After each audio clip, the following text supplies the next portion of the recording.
10 fingers channel में आपका स्वागत है। आज हम कक्षा 8 की गणित का प्रश्नावली 9.3 का प्रश्न क्रमांक 1 हल करेंगे। प्रश्न इस प्रकार से आपको एक बेलनाकार टैंक दिया हुआ है। निम्नलिखित में से किस स्थिति में आप उसका पृष्ठीय क्षेत्रफल ज्ञात करेंगे और किस स्थिति में आयतन। तो देखिए, पृष्ठीय क्षेत्रफल और आयतन में अंतर समझ लीजिए आप। आयतन क्या कहलाता है? मान लीजिए एक बेलनाकार टैंक है, तो इसके अंदर जो हम पानी या दूध या कुछ भी जो सामान भर सकते हैं, तो उसके अंदर कितना भरा जा सकता है, ये इसका कहलाता है आयतन। और इसका जो क्षेत्रफल है, पृष्ठीय क्षेत्रफल, अर्थात ये इसके जो साइड में ये वाली सतह है ये, और ये नीचे का टॉप, और ये ऊपर का जो ढक्कन रहता है यहाँ का, इस पे मान लीजिए कोई पेंट करना है या कुछ और भी करना है, तो यहाँ का ये क्षेत्रफल कहलाता है।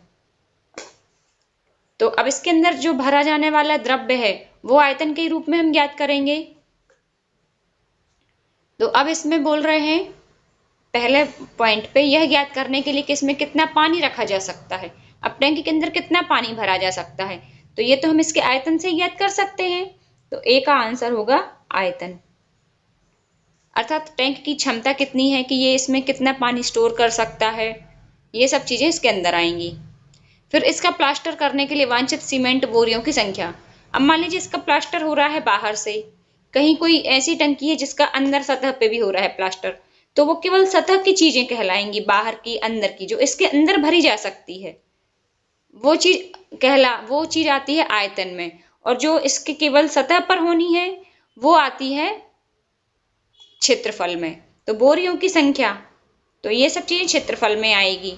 बोरियों की संख्या है, अर्थात पहले हम देख लेंगे कि एक बोरी से कितनी जगह पेंट कर पा रहे हैं या कितना सीमेंट लग रहा है एक जगह को ठीक कर प्लास्टर करने के लिए।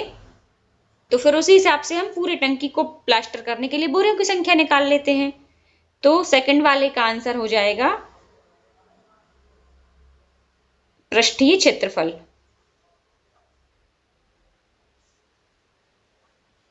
अब थर्ड नंबर पे हमसे कहा गया है इसमें भरे पानी से भरे जाने वाले छोटे टैंकों की संख्या।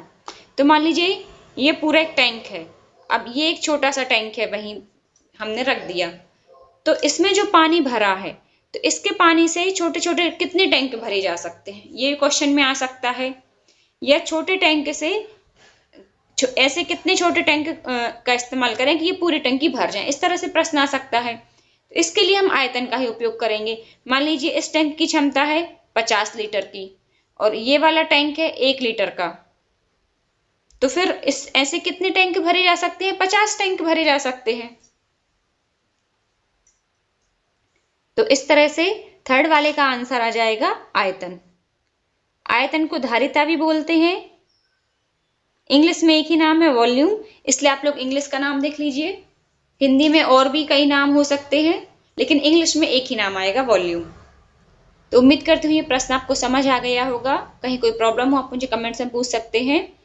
फिर मिलते हैं नेक्स्ट क्वेश्चन के लिए नेक्स्ट वीडियो में। तब तक के लिए पढ़ते रहिए, मस्त रहिए।